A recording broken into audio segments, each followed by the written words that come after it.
posted, February 22, 2019, 6 hours 2 minutes and 43 seconds. PM MST updated, February 22, 2019, 6 hours 3 minutes and 16 seconds. PM MSTIn. Reading Leslie Anderson's Sunday commentary, Red vs.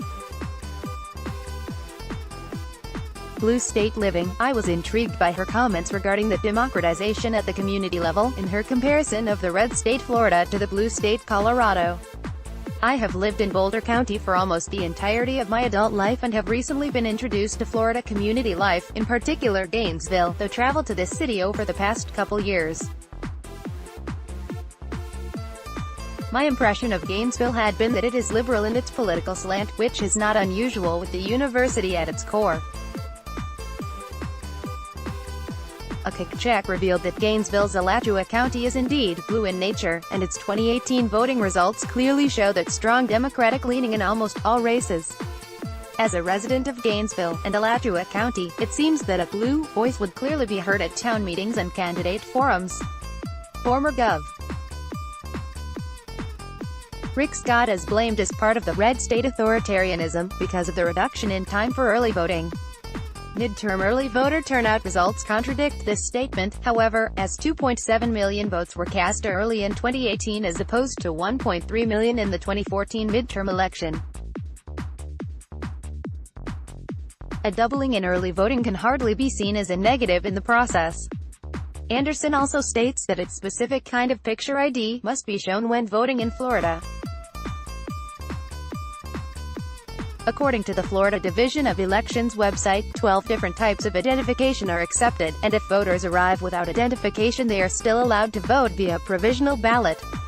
Without getting into the debate over the pros and cons of voter identification, it seems the process is in place to allow citizens to cast their votes. A record 8.2 million votes were cast in Florida's 2018 midterm election, 62% of all registered Florida voters. An outstanding turnout.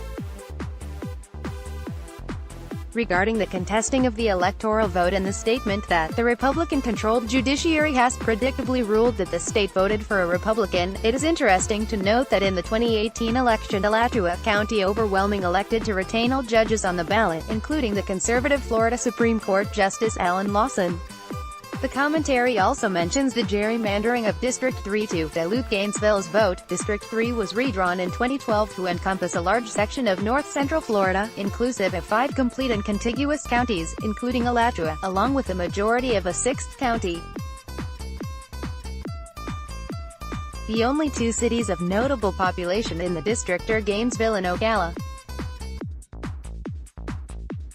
This urban population edge, accompanied by the blue nature of Alachua County, hardly give credence to the notion that Gainesville's voice has been diminished.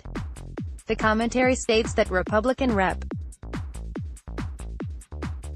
Matt Gaetz attempted to throw out of a town meeting parents whose children had been murdered while attending school. The town meeting was actually a House Judiciary Committee meeting addressing gun violence, and from an online video of the event it can be seen the parent is so upset by comments made by Gaetz that he makes multiple interruptions of the proceedings.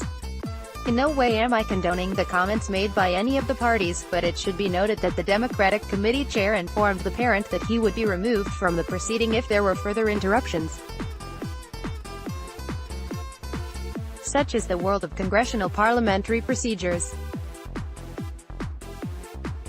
A conclusion of the commentary states, in a blue state the authorities are democratic, representing and embracing citizen input. In a red state authorities are authoritarian, excluding, rejecting, defying and disparaging of citizen opinion.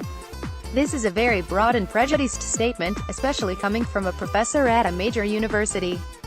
Based on my research into the points raised by Anderson, it appears the voice of the Florida voters has been heard and is acted on accordingly by the state's elected officials. Anderson may not agree with it, but as a citizen she is empowered to change it. That's how democratic republics work. I agree with Anderson's final warning, citizens beware, not of the red state authoritarianism she suggests, but of political rhetoric lacking factual basis. Koepping lives in Superior.